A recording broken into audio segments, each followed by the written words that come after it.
जय हिंद बच्चों। आज का वीडियो बहुत ही इम्पोर्टेंट होने वाला है आपके लिए, क्योंकि देखिए एक तो मैंने हर एक ईयर का जो प्रश्न पत्र आए, चाहे 24 का हो, चाहे 23 का हो, चाहे 22 का हो, एक पैटर्न वाला वीडियो मैंने ऑलरेडी बनाया हुआ है मैथ वाला। कि अगर मैथ में अगर आप पहला खंड खोलते हैं तो प्रश्न 1 से 12 तक किस तरह का पैटर्न आ रहा है, ठीक है। वैसे ही हर एक निर्देश के सेम पैटर्न ये हर एक एग्ज़ाम में आते हैं। तो जब आप परीक्षा के दौरान पेपर खोलें तो आपको ये ना लगे कि भाई ये किस तरह के प्रश्न हैं, हमें तो पता ही नहीं कैसे करना है, ठीक है। तो खंडवार मैं बताते जा रहा हूँ। और अभी जो वीडियोज़ हैं उसमें बच्चों जो सेट के प्रश्न आ रहे हैं, ये देखिए जैसे 2024 का है, ठीक है, ये आपके 2022 का है। तो जो सेट के प्रश्न विज्ञान के आ रहे हैं, सामाजिक अध्ययन के आ रहे हैं, तो उसको हम कैसे हल करेंगे। इसको हम देखिए विज्ञान के जैसा मैंने बताया 35 प्रश्न हैं, सामाजिक अध्ययन के 35 हैं, गणित के आपके 20 प्रश्न हैं। तो इसकी बच्चों प्लेलिस्ट बनी हुई है, ठीक है। बस आपको मेरे चैनल पर जाना है, प्लेलिस्ट अलग अलग देखना, आपकी तैयारी अच्छे से हो जाएगी। मानसिक योग्यता की भी अलग से बनी हुई है। तब अब जो वीडियोज़ हैं बच्चों उसमें मैं आपको सामाजिक अध्ययन के ईयर वाइज पूरे क्वेश्चंस बताते चले जाऊंगा। अब आइए वीडियो स्टार्ट करता हूं। बच्चों आपने ओरिजिनल पेपर देखा, यहाँ पर देखिए उसका पीडीएफ फॉर्म है, तो यहाँ मैं अच्छे से आसानी से जल्दी पढ़ा पाऊँगा, ठीक है। और ये 2022 का बच्चों ओरिजिनल पेपर है, ठीक है। तो अभी मैं इसमें विज्ञान के प्रश्नों को आपको करके दिखाता हूँ, क्योंकि हमने ऑलरेडी देखे 2021 का देखा। और आप पाएंगे बच्चों कि विज्ञान के काफ़ी प्रश्न जो हैं आपके हूबहू आए हुए हैं और आएंगे। और कुछ जो क्वेश्चंस अलग हैं उसको आप ज़रूर नोट डाउन बच्चों कीजिएगा, ठीक है। पहला क्वेश्चन आपके सामने है, कोशिका का ऊर्जा गृह है। तो ये मैं ऑफिशियल आंसर की बता रहा हूँ, क्योंकि ऑफिशियल आंसर की मैंने उस समय नोट डाउन की थी, ठीक है। तो उसमें कोई भी आपको इधर उधर नहीं होगा। माइटोकॉन्ड्रिया, ठीक है। द्विव संकर क्रॉस में प्राप्त अनुपात है, तो 92 का बच्चों सही आंसर है, 9:3:3:1, ठीक है। निम्न में से कौन सा सूक्ष्मजीव मित्रवत है, तो 93 का बच्चों जो है देखिए लैक्टोबैसिलस जीवाणु जो बैक्टीरिया दही जमाने का काम आता है। नाइट्रोजन स्थिरीकरण जीवाणु जो है, जो आपके दाल वाले पौधे हो गए, तो उनमें नाइट्रोजन को फिक्स करता है। तो दोनों ही हैं, एक और दो दोनों। फिर से मैं बोलना चाहूँगा कि बच्चों प्लेलिस्ट में आप विज्ञान की प्लेलिस्ट जाकर देखिए, सभी टॉपिक्स मैंने अलग से एक्सप्लेन किए हैं। कई बच्चे कह रहे हैं सर पासा वाला बताइए, कई बच्चे कह रहे हैं सर दिशा डायरेक्शन वाला बताइए। ये ऑलरेडी बच्चों ढेर सारे वीडियोस जो हैं बने हुए हैं। आपको बस क्या करना है, मैथ की अलग प्लेलिस्ट बनी हुई है, ठीक है।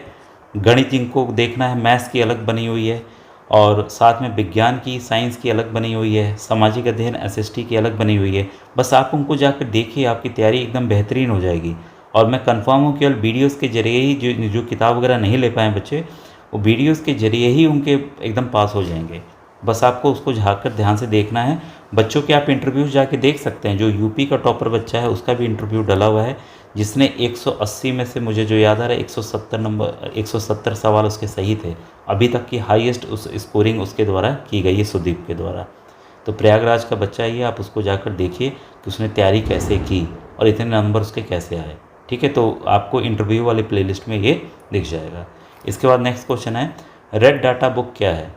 तो बच्चों रेड डाटा बुक मतलब लाल जो किताब है, ये आपका लुप्त प्राय जंतु एवं वनस्पतियों की सूची है। तो यहाँ ध्यान रखिएगा, जंतु के साथ साथ वनस्पति भी हैं, ठीक है। निम्नलिखित में से कौन अपुष्पी पौधे का उदाहरण है, ठीक है। तो ये मतलब इसमें फूल होता ही नहीं है, तो इसका उदाहरण बच्चों मॉस, ठीक है, MOSS। नींबू का कैंकर रोग किस सूक्ष्म जीव द्वारा होता है। अब देखिए जो 2021 का बच्चे पेपर देखे होंगे, 2022 का आपको एकदम अलग लग रहा होगा, ठीक है। लेकिन जो पेपर आएगा 2025 वाला, क्योंकि अब 25 लिखा रहेगा उस पर, वो आएगा मिला जुला कर सबका बच्चों, ठीक है। तो आप अपनी तैयारी जम के कीजिए। आसान से प्रश्न ऐसा ना हो आप तैयारी ना कर पाएँ, आसान से प्रश्न आपके गलत हो जाएं, ठीक है। तो इसमें है बच्चों आपका जीवाणु, ठीक है। तीसरा ऑप्शन 96 का तीसरा ऑप्शन सही है। निम्नलिखित में से किस पौधों में पत्तियां कांटों में रूपांतरित होती हैं। तो आप देखते हैं जो किस तरह के जो मरुस्थलीय पौधे होते हैं जो बालू में उगते हैं, उसमें जनरली क्या होते हैं, कांटे होते हैं। कांटे क्यों होते हैं, कांटे क्यों होते हैं, अगर आप जानते हो तो आप YouTube के कमेंट सेक्शन में मुझे बताइए कि आखिर वो कांटों में क्यों परिवर्तित हो जाते हैं, इसके पीछे कारण क्या है, क्योंकि सवाल आ सकता है, आया भी हुआ है। प्रति जैविक दवा क्लोरेनिल बनाई जाती है, ये सवाल आ सकता है, आया भी हुआ है। प्रति जैविक दवा क्लोरेनिल बनाई जाती है, ठीक है। तो ये बनाई जाती है बच्चों शैवाल से, जो काई होती है, ग्रीन ग्रीन अलगी होती है, उससे बनाया जाता है। ठीक है, फिर है निम्न में से कौन पादप कोशिका में पाया जाता है? तो बच्चों पादप कोशिका में यानी कि प्लांट सेल में प्लास्टिड पाया जाता है, केवल प्लांट सेल में, बाकी तो दोनों में आप ये पाएंगे, प्लांट और एनिमल। ठीक है, इसके बाद केचुआ में श्वसन होता है। भाई केचुए होते हैं तो उनमें श्वसन किसके द्वारा होता है? उनके स्किन के द्वारा यानी कि त्वचा के द्वारा होता है। इनमें से किस पोषक तत्व से सबसे अधिक ऊर्जा मिलती है? तो 101 का सही आंसर है बच्चों वसा। ठीक है, तो वसा आप सोचेंगे कार्बोहाइड्रेट से, ग्लूकोज वगैरह से मिलती है, तो ऐसा कुछ भी नहीं है। ठीक है, ये वसा जो है चर्बी के रूप में हमारे शरीर में रहती है, और सबसे ज़्यादा ऊर्जा उत्पन्न जो हमारा है चर्बी, फैट, वसा जो है करता है। ठीक है, इसके बाद है नेक्स्ट क्वेश्चन, किसी खाद्य पदार्थ में वसा के परीक्षण के लिए किस रासायनिक विलयन की आवश्यकता होती है कि उसमें वसा है कि नहीं है? ठीक है, तो इसके लिए बच्चों होता है, इसमें से देखिए कोई नहीं है, कोई नहीं है, साफ साफ बताना चाहूँगा। ऐसे आप आयोडीन पाएंगे और जगह आयोडीन का कहीं कहीं देता है। जो एग्जैक्ट इस्तेमाल होता है बच्चों वो होता है आपका इथाइल अल्कोहल का। अगर आप देखेंगे इथाइल, हिंदी में भी यही रहेगा अल्कोहल। ठीक है, इथाइल अल्कोहल का और इसको अगर खाने के साथ मिलाया जाता है, फूड के साथ मिलाया जाता है, तो ये बच्चों एक सफ़ेद दूधिया रंग का ये बदल जाता है। इससे पता चलता है कि हाँ उसमें वसा मिली हुई है। ठीक है, इसके बाद है आपका क्वेश्चन, प्राकृतिक चयनवाद किसने प्रतिपादित किया था? ये भी काफ़ी अच्छा क्वेश्चन है बच्चों, ये डार्विन ने किया था। ठीक है, 104 है, निम्न में से कौन वास्तविक मछली है? देखिए मछली आप नाम पढ़ेंगे लगेगा कि सब में फिश फिश लगा है, तो ये असली मछली कौन सी है? तो इसमें असली मछली जो है फ्लाइंग फिश है, बाकी सब नकली हैं। नकली वालों को आपको याद रखना है। ठीक है, असली तो खुद ही पता चल गया नकली भी कभी कभी आता है, तो नकली वाला आप ध्यान रखिएगा। निम्न में से कौन से जंतु अंडे देते हैं? ठीक है, जंतु की बात है, मतलब मैमल्स की बात है। ठीक है यहाँ पर तो ये जो आंसर है बच्चों वो है प्लेटिपस। निम्न में से कौन उत्सर्जी अंग नहीं है? ठीक है, तो यानी कि एक एक्सक्रीटरी ऑर्गन नहीं है, बाहर कुछ नहीं निकालता है, तो वह है बच्चों स्प्लीन यानी कि प्लीहा। ठीक है, स्प्लीन, इसको हिंदी में प्लीहा कहते हैं। इसके बाद है नेक्स्ट क्वेश्चन बच्चों, किस जंतु में स्पर्शक भोजन ग्रहण करने में सहायक होते हैं? तो यहाँ पर बच्चों टेंटिकल्स इसको कहते हैं, तो ये है बच्चों हाइड्रा। ठीक है बच्चों, वीडियो अच्छा लगता है आप कमेंट सेक्शन में ज़रूर लिखा कीजिए कि हाँ सर अच्छा लगा, इसी तरह से वीडियोस को बना दीजिए, क्योंकि वाकई बच्चों विश्वास कीजिए जब आप पेपर देने जाएंगे और जिन भी बच्चों ने वीडियोस देखे होंगे विज्ञान के, सामाजिक अध्ययन के, तो उनको लगेगा कि हाँ ये पढ़ के आए हैं, मतलब आराम से और आसानी से हंसते हंसते पेपर दे लेंगे बच्चों। पैरामीशियम में चलन अंग होते हैं, तो पैरामीशियम में बच्चों चलन अंग जो है वो होता है सीलिया। अंग्रेजी में भी इसको सीलिया ही कहते हैं। ठीक है, अगर आप नोट डाउन करना चाहते हैं कर लीजिए, क्योंकि अंग्रेजी आनी चाहिए बच्चों, बहुत ज़रूरी है। इसके बाद है, इनमें से क्या मानव का अवशेषी अंग है? ठीक है, यानी कि वो वेस्टिजियल ऑर्गन है, उसका है तो, लेकिन उसका कोई इस्तेमाल हम करते नहीं हैं। ठीक है, जैसे हमारे पेट में अपेंडिक्स कहा जाता है, उसका कोई इस्तेमाल नहीं है। और यहाँ पे जो ऑप्शन है कर्ण पेशियाँ हैं, यानी कि आपकी हमारी ईयर की मसल्स हैं। ठीक है, इसके बाद है, निम्नलिखित में से कौन सा एक अनवीकरणीय ऊर्जा स्रोत का उदाहरण? काफ़ी बार ये प्रश्न आते हैं, 1-2 साल के बाद रिपीट होते ही रहते हैं।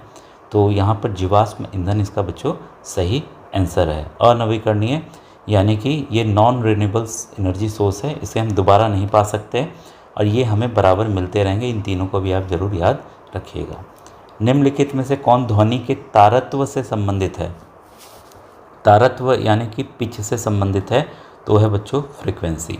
ठीक है, तो इसमें देखिए कई बार आता है कि फ्रीक्वेंसी जो है आपका एफ जो है कैसे रिलेटेड है पिच से, तो डायरेक्टली रिलेटेड है। आवृत्ति बढ़ेगी तो पिच भी बढ़ेगा, यानी कि तारत्व भी बढ़ेगा। तारत्व घटेगा तो आवृत्ति घटेगी, इसका आप ध्यान रखिएगा। ये भी क्योंकि इससे सवाल बने हैं बच्चों, इस फॉर्मूला से सवाल बने हैं। ठीक है, इसके बाद है, प्रकाश को अपने घटक रंगों में विभक्त होने की घटना को कहते हैं? तो ये देखिए 2021 वाले में था, मुझे जो याद आ रहा है। ठीक है, इसको कहते हैं बच्चों विक्षेपण यानी कि डिस्पर्शन। किसी पृष्ठ के प्रति एकांक क्षेत्रफल पर लगने वाले बल को क्या कहते हैं? तो बच्चों 113 का सही आंसर है दाब। दाब पे देखिए मैंने बोला था कि दाब पे हमेशा सवाल आते हैं। ये फॉर्मूला फिर आप ध्यान रखिएगा, दाब बराबर फोर्स यानी कि बल बटे क्षेत्रफल। ठीक है, कभी बल निकालने बोलेगा, कभी क्षेत्रफल, कभी दाब। तो फॉर्मूला आप ज़रूर याद रखिएगा। कथन आ गया अब आपके सामने। यहाँ पर एक यहाँ पूछ रहा है कौन सा सही है। तो पहला है एक स्वतंत्र आवेश का अस्तित्व होता है। भाई ये तो एकदम सही है। स्वतंत्र चुंबकीय ध्रुव का अस्तित्व नहीं होता, ये भी सही है। ठीक है, तो इसको देखें भाई ऑप्शंस क्या क्या हैं। हाँ, दोनों ही ऑप्शंस हमारे सामने यहाँ पर हैं। ठीक है, दोनों ए और बी दोनों।